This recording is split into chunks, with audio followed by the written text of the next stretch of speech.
बिस्मिल्लाहिर्रहमानिर्रहीम। अस्सलाम वालेकुम viewers, welcome to my channel cook with Honey. कैसे हैं आप सब लोग? उम्मीद करती हूँ आप सब खैरियत से होंगे। First of all, if you don't subscribe my channel so please don't forget to subscribe it and like it and share with your family and friends. Now we started. तो आज हम बनाने जा रहे हैं होममेड लेमन मार्गरीटा। तो इसको बनाना बहुत ही इजी है। आप इसका टेक्सचर देख सकते हैं कि मैंने इसको किस स्टाइल में, बिल्कुल रेस्टोरेंट स्टाइल में मैंने इसको बनाया है। तो आप भी बिल्कुल इसी तरह से इसको घर पे बना सकते हैं और अपने गेस्ट को अमेज़ कर सकते हैं कि आपने इसको घर पे बनाया है। तो इसको बनाने के लिए हमें सबसे पहले जो इंग्रेडिएंट चाहिए उसमें है blue colour, lemon, sugar, salt. तो इसको बनाना स्टार्ट करते हैं।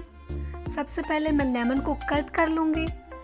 यहाँ पे आप लेमन की क्वांटिटी और शुगर, सॉल्ट सब की क्वांटिटी आप पे डिपेंड करती है कि जितना आपने ज़्यादा बनाना है फिर उतनी ही आपने क्वांटिटी सब चीज़ों को डबल कर देना है।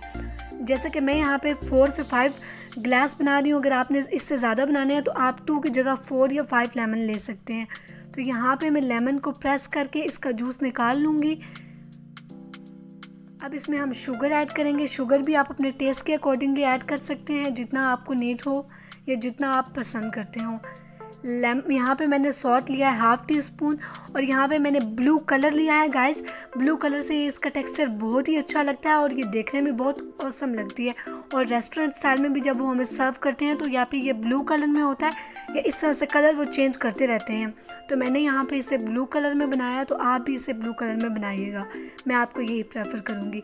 अब यहाँ पे हमने सर्व करने के लिए 2 ग्लास ले लिए। इसके अंदर हम आइस क्यूब ऐड करेंगे। अब इसमें आप देख सकते हैं कि मैंने अपना लेमन मार्गरीटा इसमें ऐड किया और हम अपने नॉर्मली ज़ुबान में इसको नींबू की स्कंजी भी बोलते हैं और इंग्लिश में हम इसे लेमन मार्गरीटा बोलते हैं। तो अब इसको और ज़्यादा अच्छा दिखने के लिए कि ये और भी अमेजिंग दिखे और इसका टेक्सचर और भी अच्छा करने के लिए मैं इसमें कलर ऐड कर रही हूँ उसके टॉप में। तो इससे 2 लेयरिंग बन जाएगी। लाइट ब्लू कलर इसके मिड में आएगा और सबसे ऊपर टॉप में ये डार्क ब्लू कलर का शेड आएगा जो कि देखने में बहुत ही अच्छा लगेगा। तो आप भी ऐसे ही बिल्कुल इसके ऊपर कलर ऐड कीजिएगा और इस कलर का कोई साइड इफ़ेक्ट नहीं है कि आप सोचें कि कलर इसमें ऐड हो रहा है तो पीने के लिए अच्छा नहीं होगा। क्योंकि गाइस, हम नॉर्मली अपनी लाइफ में जितनी भी चीज़ें आजकल आर्टिफिशियल बाहर से खा रहे होते हैं उसमें मोस्टली ज़्यादातर कलर्स होते हैं। ये जो पेस्ट्रीज़, केक्स वगैरह होते हैं ये सारे कलर्स पे ही होते हैं, बेस करते हैं डिफरेंट कलर्स के जो हमारे पास केक बने होते हैं। तो इतने से कलर से कोई आपको नुकसान या डिसएडवांटेज इसका नहीं है। अब यहाँ पे इसको और अच्छा दिखाने के लिए हम लेमन को कट करके इस ग्लासेस के साइड पे रख देंगे। तो लीजिए गाइस, यहाँ पे मेरा लेमन मार्गरीटा बनके तैयार है। तो होप सो कि आपको मेरी रेसिपी पसंद आई होगी। तो अगर आप मेरी वीडियोस को पसंद करते हैं तो प्लीज़ मेरे चैनल को लाइक करें, सब्सक्राइब करें और इसे अपने फ्रेंड्स के साथ शेयर करना मत भूलें। मिलूँगी एक न्यू रेसिपी के साथ, तब तक के लिए अल्लाह हाफिज़।